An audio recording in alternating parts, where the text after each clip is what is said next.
సాలూరులో Bharatiya Janata party BJP ఆధ్వర్యంలో సాలూరు నియోజకవర్గ బిఎల్ఎల్ 2ల ఈ సమావేశానికి జిల్లా అధ్యక్షులు ద్వారపురెడ్డి శ్రీనివాసరావు ముఖ్య అతిథిగా హాజరై పార్టీ బలోపేతం, ఓటర్ జాబితా సవరణ ప్రక్రియ, బూత్ స్థాయి కార్యకర్తల బాధ్యతలపై విస్తృతంగా అవగాహన కల్పించారు. ఈ సందర్భంగా ఆయన ఎన్నికల సంఘం చేపడుతున్న ప్రత్యేక ఓటర్ల జాబితా సవరణ కార్యక్రమం ప్రాధాన్యతను వివరించారు.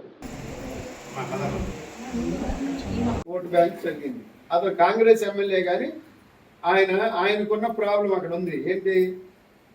రోహింగ్యాలు, మయన్మార్ వాళ్ళు రోహింగ్యాలు అంటాం వాళ్ళని, ముస్లింసే. వాళ్ళ ఓటు హైదరాబాద్ లో విపరీతంగా ఉంది. ఆమె రోహింగ్యాలు తెచ్చి ఈ ఎంఐఎం వాళ్ళు అంటే అసదుద్దీన్ ఓవైసీ వాళ్ళు దొంగ ఓట్లు వేయించుకొని నా మీద వాళ్ళు గెలవడానికి ప్రయత్నం చేస్తున్నారని అతని ఆరోపణలు ఉన్నాయి. ఈ సందర్భంలో ఎస్ఐఆర్ అతను వాడుకున్నాడు. భారత్ మాతా కీ జై, భారత్ మాతా కీ జై, భారత్ మాతా కీ జై, భారత్ మాతా కీ జై, భారత్ మాతా కీ జై.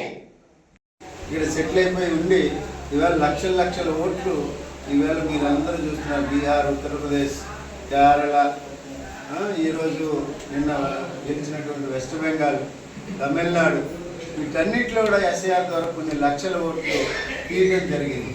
అట్లాగే ఆంధ్రప్రదేశ్లో కూడా ఓటు విభజన జరగాలి అనే ఉద్దేశంతో ఎలక్షన్ కమిషన్ ఎప్పుడైతే పెట్టిందో మేము కూడా సమాయత్తమయ్యాం. బిఎల్ఎల్ 2 ద్వారా ఈవేళ దేశ రక్షణ కోసం, ఈవేళ ఎన్నికల కోసం ఇంతకుముందు రివిజన్ జరిగేది, ఇప్పుడు దేశ రక్షణ కోసం కూడా ఈ రివిజన్ మనం ఉపయోగించుకోవాల్సిన పరిస్థితి ఏర్పడింది.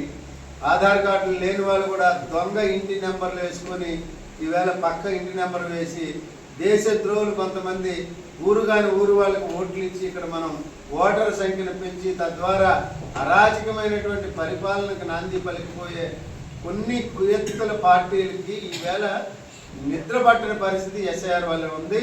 ఖచ్చితంగా దేశాన్ని శుభ్రం చేసే పనిలో ఇవాళ ఎలక్షన్